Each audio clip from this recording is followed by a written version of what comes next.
పిల్లలు పేరెంట్స్ మెచ్చిన university సంకల్ Chand Patel university Gujarat. అయ్యా, దేవుడిచ్చిన ప్రసాదం అనుకుని నలుగురిని కన్నాను.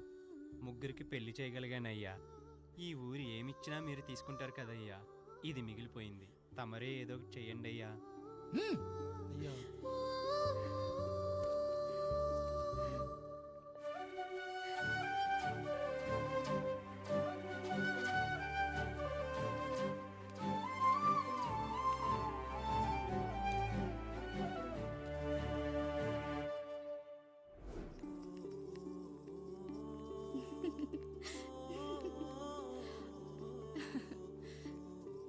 ఈ ఇల్లు, ఆస్తి, ఇంత గొప్ప భర్త, పిల్లలు, చాలా ఆనందంగా ఉందండి. కానీ నాకు ఒకటే లోటు. మన తర్వాత మన పిల్లల్ని చూసుకోవడానికి వీళ్ళకొక అన్నయ్య కావాలండి.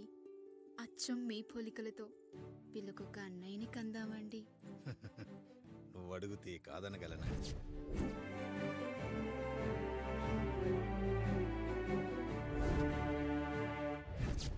నానా, రాయుడెక్కడా? ఇప్పుడే వస్తున్నాను నాన్న.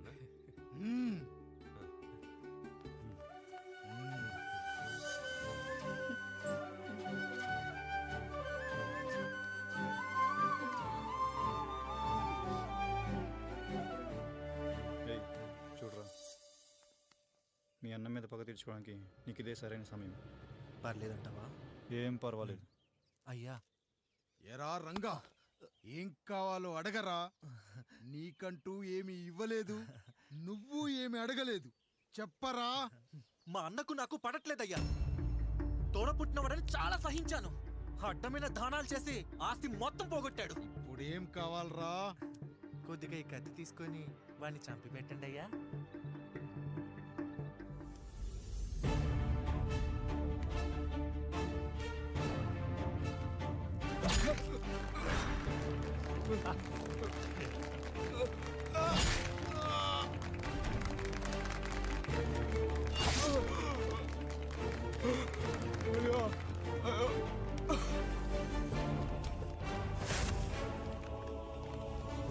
నాయుడు, అన్యాయంగా మా నాన్నని చంపేశావు.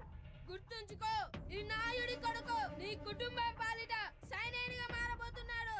నిన్ను, నీ కొడుకుని, ఆడికి పుట్టబోయే కొడుకుని అందరినీ లేపేస్తా.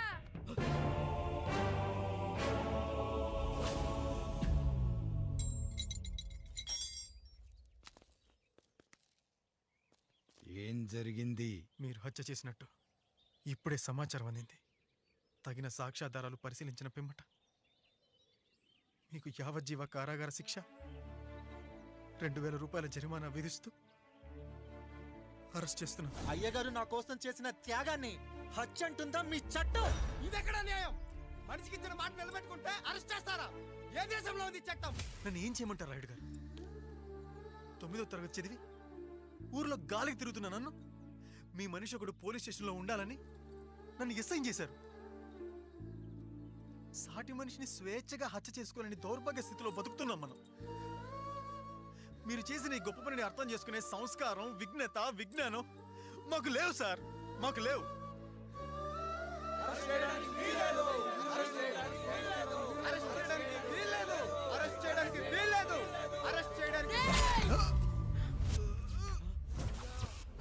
నాయుడు గారు,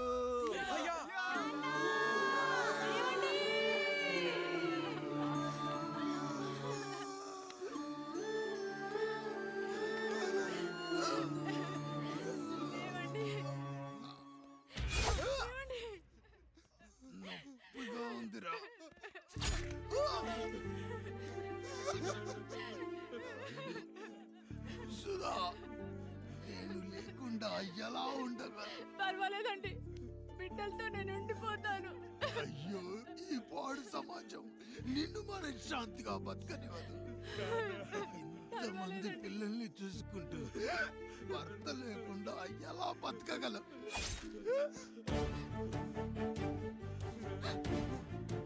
వద్దండి.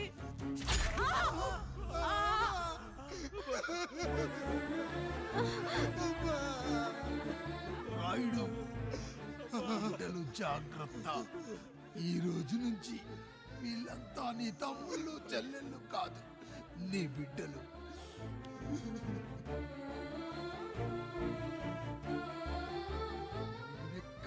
వెళ్ళనురా.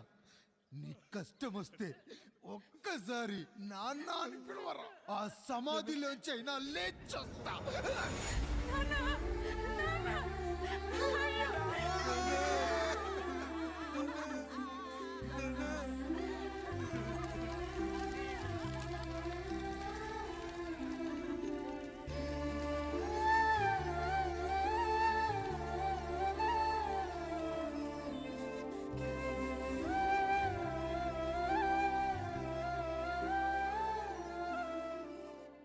ఇందు మూలంగా 50 మందికి తెలియజేయనిదేమనగా ఊరికి కొత్తగా వచ్చిన యాండ్రాయిడ్ తన తండ్రి పెదరాయుడు అని ఆస్తిలో వాటా పంచమని రచ్చబండిని ఆశ్రయించడం వలన గ్రామ పెద్దలందరూ రేపు 11 గంటలకు రాయుడు గారింటికి రావాల్సిందిగా కోరుతున్నాము.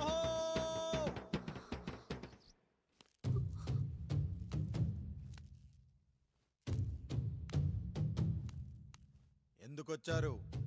తన తాత పాపారాయుడు గారు ఆస్తి తనకు కూడా కావాలంటూ పంచాయతీలో ఫిర్యాదు చేశాడయ్యా.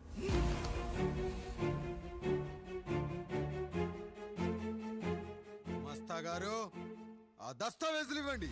అయ్యా, మరి మా సంగతి ఏంటి? అడగరేంటి? అవునన్నయ్య. ఈరోజు మీ పన్మేష్ కొడుకొచ్చాడు, రేపు ఆ పాల్దాన్ కూతురు వస్తుంది. ఇలా వచ్చినోళ్ళంతా మీ సంతానమేని తెలిసాక అదిగో ఆ కాముడు చెప్పినట్టు మా ఆయన వాటా కిందో బాత్రూము, నాకో సబ్బు బిల్ల, నా పుట్టబోయే బిడ్డకో బొట్టు బిల్ల, ఇదే మిగులుతుంది. అయినా ఊరి జనాభా కన్నా అన్నయ్య పిల్లల సంఖ్య ఎక్కువైపోతుంది. వాళ్ళందరూ ఇంటి మీదకి వచ్చేలోపు మా ఆస్తి మాకు ఇచ్చేస్తే మా బతుకులు మేము బతికేస్తాంగా. అవునన్నయ్య, మా ఆస్తి మాకు కావాలంతే. ఎవరిని పట్టుకుని ఏం మాట్లాడుతున్నారయ్యా? ఉన్నప్పటి నుంచి ఆయన మిమ్మల్ని సాగుతూ ఉన్నారు.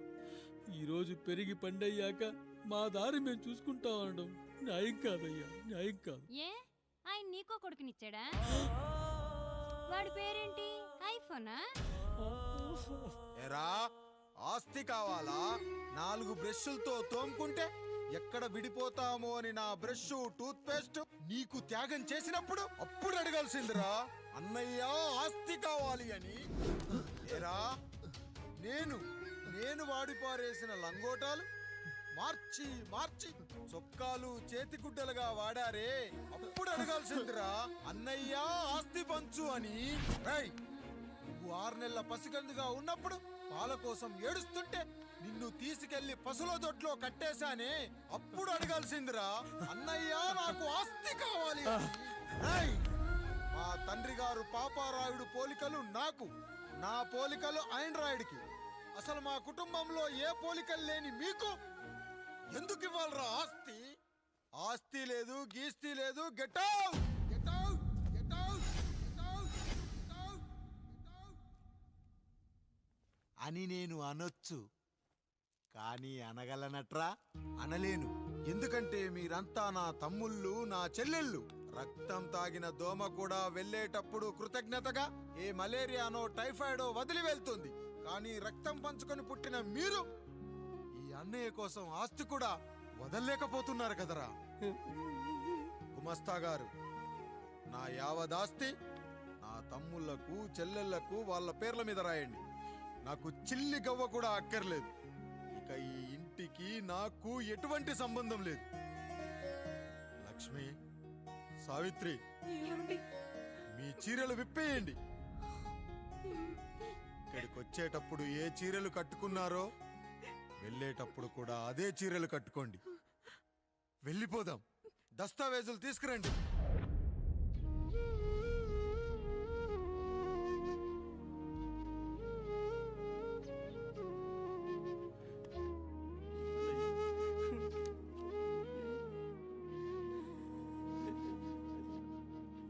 ఇక ఈ ఇంట్లో నా పేరు వినపడితే నా తమ్ముళ్ళు చెల్లెళ్ళు బాధపడతారయ్యా. ఈ ఇంట్లోనే కాదు, ఈ దస్తావేజులో కూడా నా పేరు ఉండకూడదు.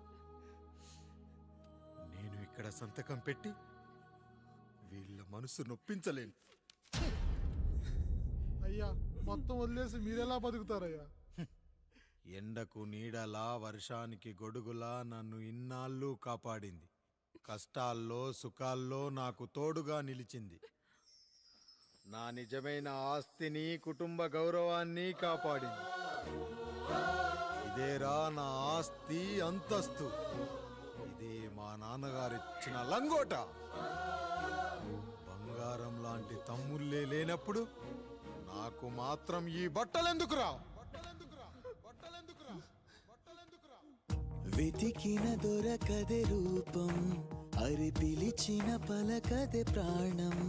వెతికా నువ్వు నడిచిన దారుల్లో, బ్రతికే నువ్వు విడిచిన శ్వాసల్లో. హో నీడనడిగా గాలినడిగా ఎక్కడని నా ప్రాణం. ఏరునడిగా ఊరునడిగా ఎందుకని మౌనం. బాధనను విడువనని తడిమినది వెంటపడి.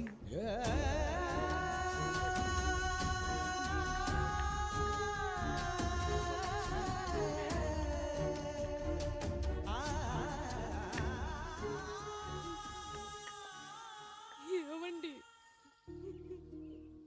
పప్పులో మీ చెవట పడుతుందండి. ఇడ్లీలో 2 చెంచాల ఉప్పు తగ్గించు లక్ష్మి. ఎలాగో మనం పేదోళ్ళమే కదా, కనీసం ఉప్పు ఖర్చైనా తగ్గుతుందనుకో.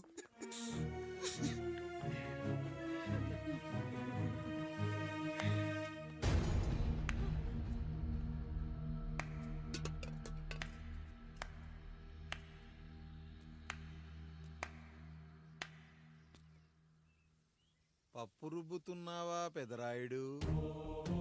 ఎవడికైనా చేసిన పాపం పండుతుంది అంటారు. నీకు మాత్రం అదిగో అలా పిండయింది. అరే రే రే రే రే, చేతి నిండా భార్యలు, ఇంటి నిండా బంధువులు, బీరువా నిండా డబ్బులు, ఊరి నిండా జనాలు. ఏరి ఎక్కడ? ఇంటర్వెల్ ముందు ఇంటర్ చదివే కుర్రాడు ఏదో ఆవేశంగా డైలాగులు చెప్పాడు, సెకండ్ హాఫ్ కు మర్చిపోతాడు అనుకున్నావు కదూ? మర్చిపోవడానికి నువ్వు నాకు ఇచ్చింది అప్పు కాదు, ద్రోహం. అమ్మ వచ్చిన ప్రతిసారి అడిగేవాణ్ణి, అమ్మా నాన్నెక్కడా అని. నీ గురించి తెలిసాక నీ ముందుకొచ్చా, నీ బ్రతుకుని ఇక్కడి దాకా తీసుకొచ్చా. పిక్చర్ అభి బాకీ హే మేరా పితాజీ. నిన్నిలాగే వదిలేస్తే ఈ ఆండ్రాయిడ్ తో వదలవు. సామ్సంగ్లు, హెచ్టీసీలు, లెనోవాలు అంటూ కనిపారేస్తూ మా అమ్మ లాంటి వాళ్ళ కోసం తిరుగుతూనే ఉంటావు.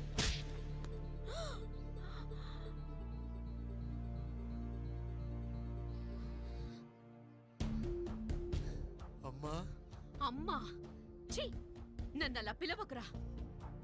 ఎవరిని పట్టుకొని ఎన్ని మాటలు అంటున్నావురా? రాయికి వరమిచ్చిన రాముడు దేవుడైతే, ద్రౌపదికి చీరిచ్చిన కృష్ణుడు దేవుడైతే, నాకు తన సంతోషం. పొద్దున లేచిన దగ్గర నుంచి తల్లిదండ్రుల పనులు, పెళ్ళాం ముద్దు ముచ్చట తీర్చట్లేదని తల్లిదండ్రులను వృద్ధాశ్రమంలో చేరిస్తే తను తన భర్త సంతోషంగా ఉంటామని వీరిగాడి భార్య సావిత్రి రచ్చబండి ఫిర్యాదు చేసిందయ్యా. చూడమ్మా, ప్రతి స్త్రీ జీవితం 3 ఆకులతో ముడిపడి ఉంటుంది. పెళ్లిల్లో మావిడాకులు, శోభనం గదిలో తమలపాకులు, ఆ తర్వాత భర్తతో విడాకులు. మావిడాకులు గుమ్మానికి కట్టొచ్చు, తమలపాకులతో కిల్లీలు కట్టొచ్చు, కానీ విడాకులతో కాపురాలను కట్టలేమమ్మా, కట్టలేం. నన్నేం చేయమంటారు? నాకంటూ కోరికలుండవా? భర్తతో సరదాగా ఒక్కదాన్నే గొడవ పడాలని, ఆయన కష్టపడి అలిసొస్తే పక్కింటి వాళ్ళ కబుర్లన్నీ చెప్పాలని, వచ్చిన జీతం మొత్తం చేతికిచ్చాక నేనే 10ో 12కో చేతిలో పెడితే ఆయన కళ్ళల్లో ఆనందం చూడాలని నాకనిపించదా? ఎంతసేపు అమ్మా నాన్న అంటూ వాళ్ళ కొంగు పట్టుకుని తిరగడమే తప్ప నా పైట పట్టుకుని తిరిగిందే లేదు. నాకు విడాకులొద్దు, నా భర్త నాకు కావాలి. ఎరా, నీ భార్య చెప్పింది విన్నావుగా, ఏమంటావు? అయ్యా, మీరు నా వైపు కూడా ఆలోచించండి అయ్యా. 9 నెలలు నా తల్లి కష్టపడి కనీ పెంచితే 20 ఏళ్ళు నా తండ్రి నన్ను పోషించాడు. నిన్నగాక మొన్నొచ్చింది. ఇది మమ్మల్ని విడదీయాలంటే ఎలాగయ్యా? నాకు నా పిల్లం కంటే నా తల్లిదండ్రులు ఎక్కువయ్యా. మరి పెళ్ళెందుకు చేసుకున్నావురా? పక్కూళ్ళో పనికెళ్తుంటే అక్కడ మెస్ భోజనం పడట్లేదయ్యా. ఇల్లామంటే పని మనిషి అనుకుంటున్నావారా? అసలేమనుకుంటున్నావురా? ఆడదంటే నీకంటే చిన్నదవుతే చెల్లవుతుంది. పెద్ద అప్పుడే తెలుసుకున్నానయ్యా. నా తల్లిదండ్రులు నేను వదిలేస్తానయ్యా. నా పిల్లాన్ని నాకు ఇప్పించున్నాయ్యా. నువ్వు తప్పు మీద తప్పు చేస్తున్నావు. నీ భార్యను తిరిగి ఏలుకోవడానికి నీకు హక్కు లేదు. ఈ రాయుడు తీర్పిస్తున్నాడు. వీరిగాడు మాత్రం తమ తల్లిదండ్రులతో ఉండాలి. కానీ ఈవిడకు మాత్రం భర్త కావాలి. ఈమెకు అభ్యంతరం లేకపోతే నేను పెళ్లి చేసుకుంటాను.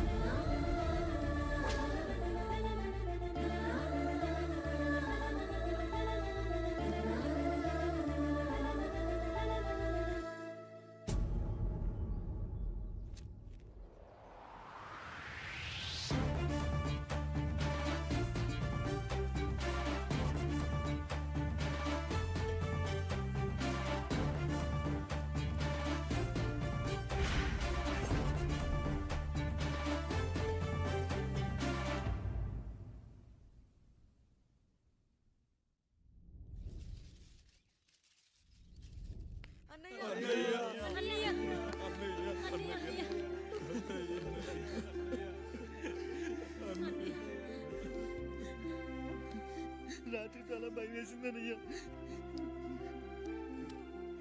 ఇప్పుడు మమ్మల్ని వదిలి వెళ్ళకన్నయ్యా. రాత్రే కదరా మనం అందరం కలిసి పడుకున్నాం. ఎప్పుడో రాత్రి చూసామన్నయ్య.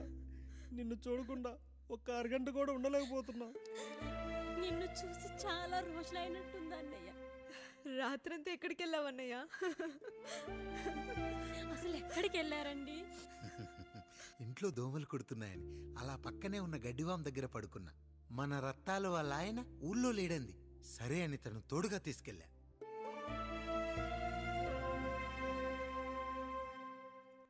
మీ సావుకటే మీ కుటుంబం నుంచి మిమ్మల్ని విడదీయాలయ్యా. అప్పటి వరకు మేము కళ్ళు తెరిస్తే మా కళ్ళ ముందు ఉండాలి, కళ్ళు మూస్తే మా కళ్ళలో ఉండాలయ్యా. నమస్కారం రాయుడు గారు.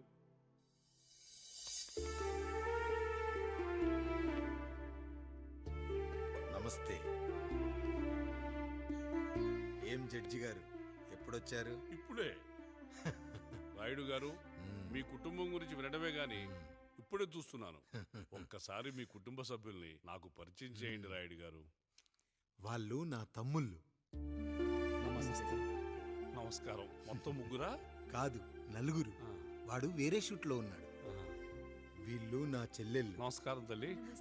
వీళ్ళు నా భార్యలు. నమస్కారం అమ్మా. వీళ్ళు నా బంధువులు. నమస్కారం. నా జీవితంలో ఎంతో ముఖ్యమైన, ఇష్టమైన, ప్రాణమైన మరో మనిషిని మీకు పరిచయం చేయాలి. ఆవిడే.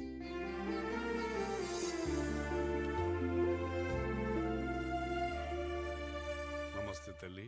ఆవిడ మా పని మనిషి. తను వాళ్ళ అమ్మాయి. నాకు కూతురు లాంటిదే.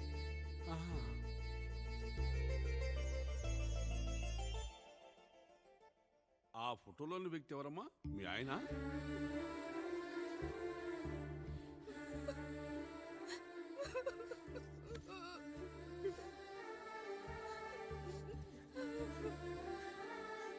చనిపోయారా? అయ్యో లేదండి. ఎక్కడ పడితే అక్కడ, ఏది పడితే అది వాగుతున్నాడని పోలీసులు నగర బహిష్కరణ చేశారండి. మళ్ళా ఎప్పుడొస్తాడు? నెక్స్ట్ సీన్కి వచ్చేస్తాడండి. ఈ అనుబంధాలు, ఆప్యాయతలు చూసిన తర్వాత నాకు ఒక కోరిక కలుగుతుంది రాయుడు గారు. మీరు కాదనరనే ధైర్యంతో అడుగుతున్నాను. అడగండి. నాకు ఒక్కతే కూతురు. ఆమెని మీ కుటుంబంలో సభ్యురాలుగా చేసుకుంటారని. తప్పకుండా. నా భార్యలకు అభ్యంతరం లేకపోతే తనను నేను పెళ్లి చేసుకుంటా.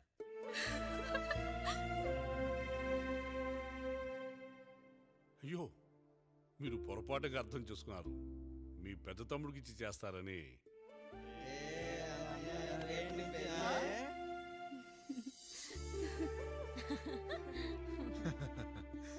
తప్పకుండా తప్పకుండా ఒక మంచి రోజు చూసుకొని మీ ఇంటికి అమ్మాయిని చూసుకోవడానికి వస్తాం. ధన్యుణ్ణి రాయుడు గారు, ధన్యుణ్ణి. రండి రండి రాయుడు గారు. మీలాంటి పెద్దలు మా ఇంటికి వచ్చి మా అమ్మాయిని మీ కోడలుగా చేసుకోవటం. ఇంకా రాయుడు గారు ఏంటి బావగారు? బావగారు అని పిలవండి. సంతోషం. రండమ్మా. త్వరగా అమ్మాయిని పిలిపించండి. మా వాడు అసలే ఆగలేకపోతున్నాడు. మా వాడు చిన్నప్పటి నుంచి అంతేనండి. కక్కొచ్చినా ఏమొచ్చినా ఆపుకోలేడు. త్వరగా మీ అమ్మాయిని పిలిపిస్తే ఆ కళ్యాణం ఏదో చేసేద్దాం. అమ్మా జయమాలిని, అమ్మాయిని చూసురా.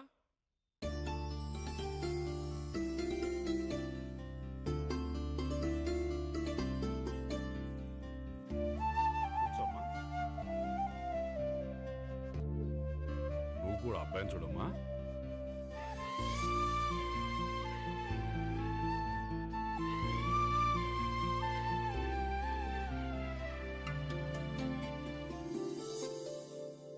మా అమ్మాయిని చెప్పుకోవడం కాదు కానీ అసలు ఈ కాలపిల్ల కాదు బావగారు.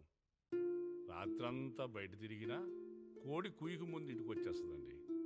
మళ్ళా ఊరంతా నిద్రలేగిస్తే తప్పుగా అనుకుంటారు కదా. తను తిరిగే స్నేహితుల్లో పచ్చి తాగుబోతులు తిరుగుబోతులు ఉన్నారు.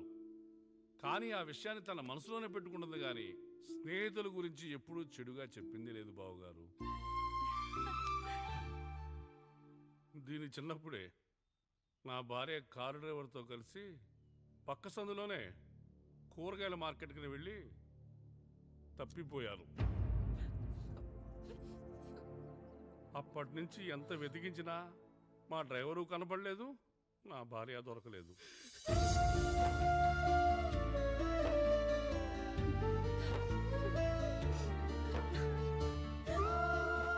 అమ్మ నాకు చాలా ప్రేమ పంచింది నాన్న, అది ఊరంతా పంచుతానంటుంది నా బిడ్డ.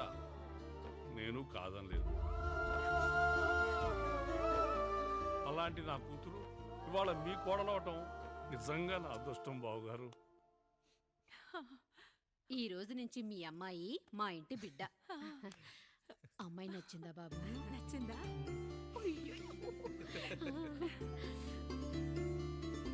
వాడికేం తెలుసు అన్నయ్య గారు, చిన్న పిల్లాడు.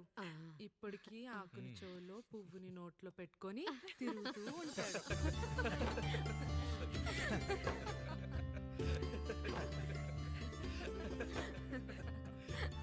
ఇంకంత శుభం అన్నమాట.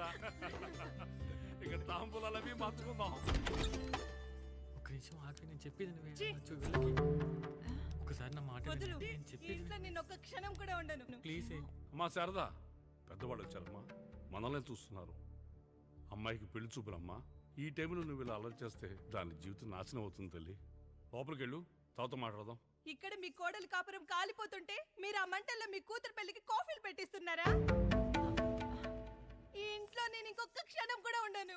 ఒక్క నిమిషం తల్లి, అసలు ఏం జరిగిందో నాకు చెప్పమ్మా. ఈయన మంచోడని 6 నెలల క్రితం నాకు పెళ్లి చేశారు.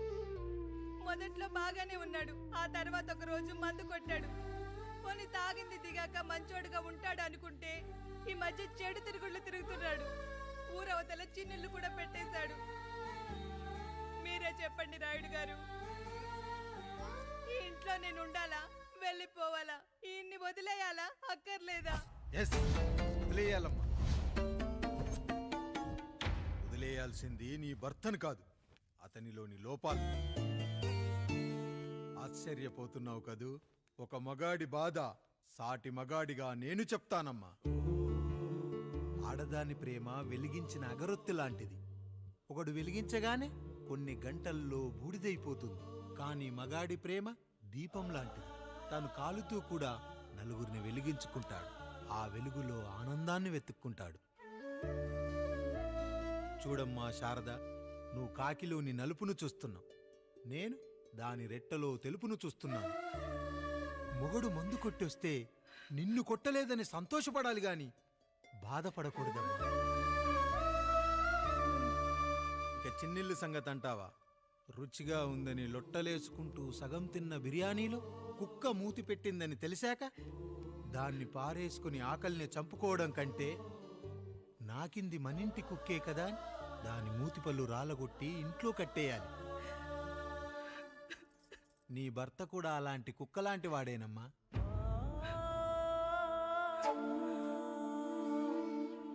ఆడదానికి వయసొచ్చాక 3 ముళ్ళేసుకొని 90 ఏళ్ల జీవితం గురించి కలలు కంటుంది. అదే మగాడు 3 ముక్కలాడి 90 ml మందేయాలని కలలు కంటాడు. హౌస్లోనికి హౌస్ కీపింగ్కి తేడా తెలియని అమాయకపు జాతమ్మా మా మగజాతి. పండగ పూట తినే పాయసం రుచి గురించి మీకు తెలిసి ఉండొచ్చు. కానీ గరళం కంటే చేదుగా ఉన్న బ్రాందీని కక్కలేక మింగలేక తాగే ఆ బాధ ఒక్క మగాళ్లకు మాత్రమే తెలుస్తుంది. కష్టాల్లో ఓదార్చిన మందును సుఖాల్లో మర్చిపోకూడదని తాగడమే కాని మా నాకు మాత్రం తాగాలని ఆశుంటుందా తల్లి? చివరిగా ఒక్క మాట, కష్టాలు పొంగల్లో మిరియాల్లా మనకే వస్తాయి, కానీ సంతోషాలు ఉప్మాలో జీడిపప్పులా పక్కనోడుతూ ఉంటాయి. ఎదుటివాడి ఉప్మాలో కూడా పనికిరాని కరివేపాకుంటుందని సర్దుకుపోవడమే జీవితమమ్మా. రాయుడు గారు, నన్ను క్షమించండి. రాయుడు గారు, నన్ను క్షమించండి. నా తప్పు నేను తెలుసుకున్నాను. ఈ రోజు నా ఇద్దరి బిడ్డల జీవితాన్ని కాపాడారు రాయుడు గారు. ఈ శుభ కార్యక్రమాన్ని కూడా మీరే జరిపించండి. తప్పకుండా.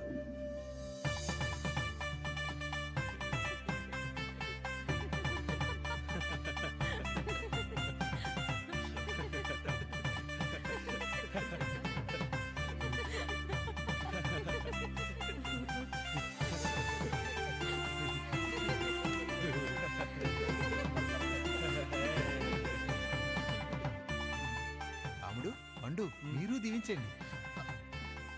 మేము దీవించండి.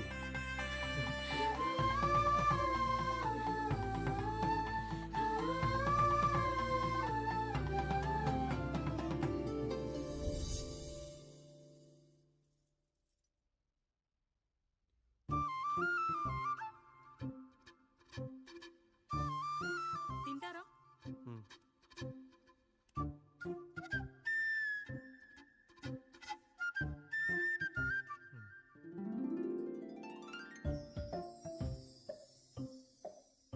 ఫస్ట్ టైమా? అవును, మీకెలా తెలిసిపోయిందండి? అంటే మా బామ్మ చెప్పింది. శోభనం గదిలో అనుభవం మగాడైతే మామిడిపండు పిసుక్కొని తింటాడు, అదే లేనివాడైతే మీలా ఇలా అరటిపండు ఓపిగ్గా ఒలుచుకొని తింటాడు అని.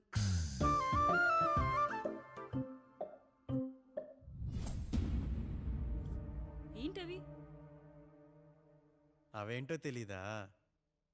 ఫ్రెండ్స్కి పెళ్ళని చెప్తే హ్యాపీ బర్త్డే అనుకొని బెలూన్స్ ఇచ్చారు, ఫీల్ అవుతారు కదా అని 4 అక్కడ కట్టాను.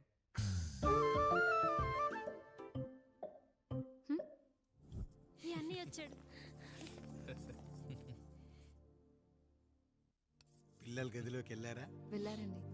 మీరెంత ఏంటి, ఇంత రాత్రి అయినా ఇంకా పడుకోలేదా? మీరు లేనిది ఎప్పుడైనా పడుకున్నామా అన్నయ్య? అందరం కలిసే కదా పడుకునేది మావయ్య. సరే సరే, అందరం పెద్దోడి గదిలో పడుకుందాం. ఈ రోజు వాడి శోభనం కదా, అసలే కొత్త. పక్కనుంటే ధైర్యంగా ఉంటుంది. పక్క నుండి దగ్గరుండి జరిపిద్దాం, పదండి.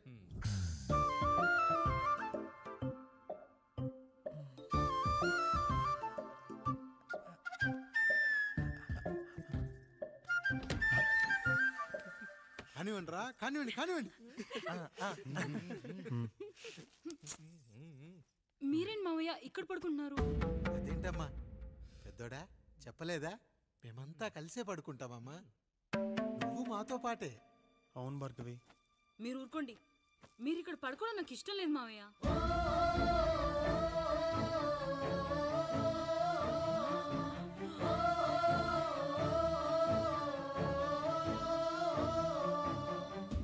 అదేంటమ్మా అలా అంటావు?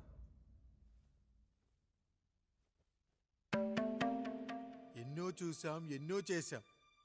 దుక్కి దున్ని కోత కోయకుండానే ఈ విత్తనాలన్నీ మొలకొచ్చాయంటావా తల్లి? అవన్నీ నాకు తెలీదు మావయ్య. మర్యాదగా బయటికి వెళ్ళండి.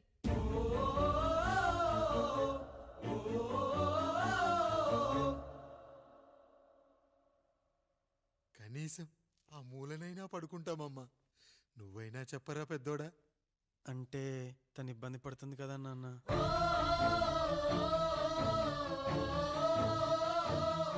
నువ్వు కూడా ఏంట్రా, పిల్లలేదో ఆశపడుతున్నారమ్మా. ఒక్కసారి ఆలోచించమ్మా. మావయ్య, మీరు బయటికి వెళ్తే మేము తలుపులేస్తాం.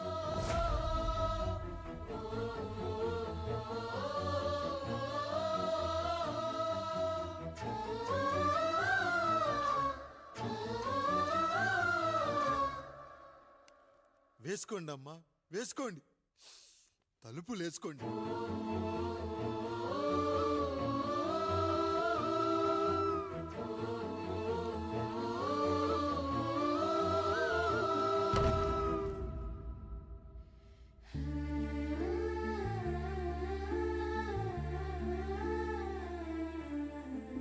రాయుడు, బిడ్డలు జాగ్రత్త. ఈ రోజు నుంచి వీళ్ళంతా నీ తమ్ముళ్ళు చెల్లెళ్ళు కాదు, నీ బిడ్డలు.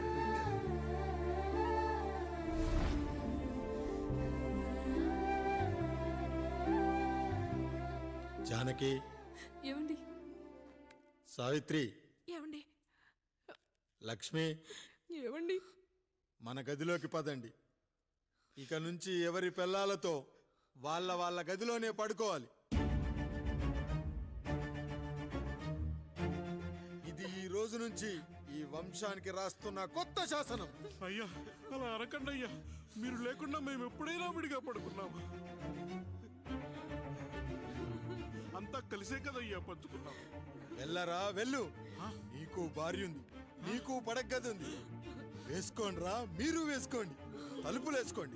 మీరు కూడా ఏంటండి పిల్లలేదు? చిన్న పిల్లల వాళ్ళని ఉయ్యాల్లో ఆడించేటప్పుడు పక్కనే ఈ నాన్నకు కావాలి, బడికెళ్ళేటప్పుడు పక్కనే ఈ నాన్న కావాలి, గుడికెళ్ళేటప్పుడు కూడా పక్కనే ఈ నాన్న కావాలి. కానీ శోభనం గదిలో మాత్రం పక్కనే ఉంటానంటే బరువయ్యాను జానకి, బరువయ్యాను.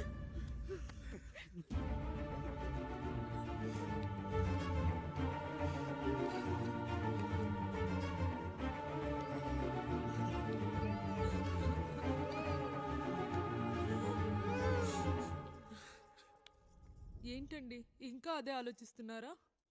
ఎలా మర్చిపోగలను లక్ష్మి? జరిగింది ఏదో జరిగిపోయింది, మీరు బాధపడకండి. ఎంత మాట అన్నాడో చూసావా?